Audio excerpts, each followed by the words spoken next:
Welcome back. This is India Market Open. Let's take a look at how things have fared yesterday in the futures and options space. We start by taking a look at the Nifty, which was marginally in the red yesterday. And along with that, we saw unwinding as far as the July futures are concerned, with an open interest declining by as much as to nearly 3%. It was, well, more or less a case for the Bank Nifty as well, considering the kind of traction that we've seen here, down by around 0.7%, losing out on the 52,200 mark. And along with that, a near 9% decline in open interest as far as the July futures are concerned. So we have seen unwinding in both these key indices going in. Today, of course, is the weekly options expiry for the Nifty. We're keeping an eye on 24,000, but besides that, 24,200 and 300 levels as well, because that's where we've seen a reasonable amount of put open interest distribution increase. And of course, on the higher end, considering the Nifty moved lower yesterday, a lot of traders took that as an opportunity to go and sell calls around the mark of 24,500 and 24,600. We likely could see a little bit of resistance in today's day of trade. Of course, notwithstanding that, should we see a sharp open and see the Nifty climb higher and perhaps sustain above the mark of 24,400, 24,500, then of course we start seeing covering of these shorts of these calls, and that could potentially propel the Nifty even higher. But that's a wait and watch. These are just scenarios, various scenarios that can potentially play out today. Now, as far as stocks are concerned, yesterday was a mixed day of trade, but more declines and advances coming through. It wasn't any different in the stock future space either. We did see shorts for M&M, perhaps the biggest mover in the day yesterday, and Hindustan Copper, Shriram Finance and Tata Steel also looking at shorts building in. Among stocks which saw unwinding, we had about a short covering for something like a Bata, Balrampur Chini, JK Cement, long unwinding for Chambal Fertilizer and IEX. Chambal Fertilizers has been an extremely volatile stock of late, and it did in fact at one point in time test levels of below 500 rupees per share. So that's another one that we can watch out for. IEX was an interesting one because we've recently had a handful of buy calls from a few technical analysts, but yesterday was a day where we in fact saw it come off by around 4%. In any case, the question really is that with all that has happened at the moment and the kind of consolidation that we've seen over the past few weeks on the benchmark indices, what are we doing with this? Well, let's get in an opinion here. We have Rahul Ghosh of Hedge.in who's joining us on the show. Rahul, good morning. Let's just start off with your view on the benchmarks in general. How are you expecting these to play out when it comes to the Nifty and the Bank Nifty? Good morning and thank you for having me. Continuing from last week, where the position was that there will be a mild move on the upside and the upside will be very limited. So from last week, you will see Nifty is not moved much on the upside. And that is why the kind of structure we created last week was taking that into consideration. Our view holds status quo. We don't expect Nifty to move sharply on the upside from here. In fact, we see a cap somewhere around 24,500, 24,600 on the upside. But the downside is open. What do I mean by the downside is open? If you see 24,000 breaking with a good, nice red candle, that is an elongated red candle or a filled red candle where the wick is small and the base is big, we expect to see another 400-500 points on the downside to 23,500. So that is something to keep a watch for. So on the downside, you have about 700-800 points. On the upside, you only have about 200-300 points. So purely from a risk to reward perspective, we don't suggest going long at this point in time.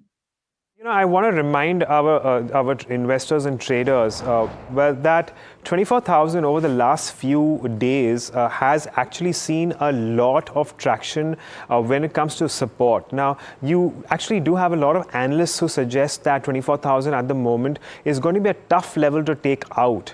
And as Rahul is mentioning, if we in fact do see market participants take out that 24,000 mark on the lower end, well, there could be a little bit more pain which is in store. But based on that, Rahul, I believe that at the moment you are looking at a little bit more bearishness when it comes to the Bank Nifty relative to the Nifty. Yeah, that's absolutely right. So it's very possible Nifty stays a little choppy till the budget. And July series ends right after the budget. So when we are planning a trade, expecting a little bit of correction, not something big bang, we want to take the August series into consideration and not July series into consideration. Also, we expect IVs to further rise a little bit because of the budget expectation. You notice IV has been rising for the past 4-5 days. And even though Nifty's had no big bang movement, you still see IV going up about 10% or slightly more than that in the last couple of days. Keeping all these views and factors in mind, what we're doing is we're buying the 51,000 put in Bank Nifty. Now, why Bank Nifty? Firstly, Bank Nifty is the weaker index if you've been keeping track of both the indexes for the last couple of weeks. So we're buying the 51,000 put of August end expiry. Now, keep a note that we need to enter this position once Bank Nifty crosses 52,300. I reckon that should happen this morning as Nifty is opening with a small gap up of 30-40 points.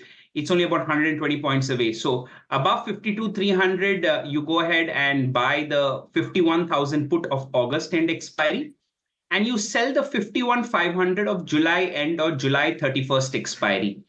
The premium credit that you get, on the 51,000, you should be having about 590 rupees in debit.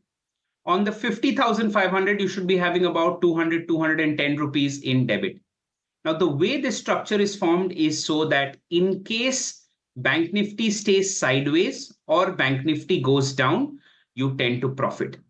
Where will this structure lose us money? If Bank Nifty moves up sharply. So in that case, what we're going to do is, if you notice, the offset unit or the hedge used in this particular trade is 50,500, which is the first week of August, or I beg your pardon, the last week of July expiry. You still have a couple of weeks expiry after that. So we're going to keep selling the 50,500 in August as well in every weekly expiry to get back some debit. This makes the strategy lower in risk if markets go up sharply and does not play as per our view. And if market plays as per our view, from sheer capital employed to return perspective, it provides to be very handsome. If I'm not mistaken, the capital required for this trade should be approximately about 20,000 rupees, and you stand a chance to make about 3,000 rupees in about a month and a half towards the maximum. Right. Rahul, it looks like a bear spread, but it isn't, right? Because you're actually using two different strikes across two different, expiries. My question then is, why is it that you're doing? And I believe that the scope of you making a larger amount of money in a relatively longer dated expiry is a lot more, and is that why you've chosen to buy the August expiry, and and against that you're choosing to sell the July expiry? You're bang on right, Adam. Both points are correct.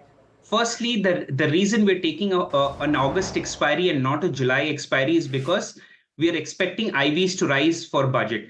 Now, IVs normally have higher impact on closer by expiries, but in this particular case, because the expiry is only 2 days after the budget opening, it's preferred to take the August expiry, which will have an equally good impact once IV rises.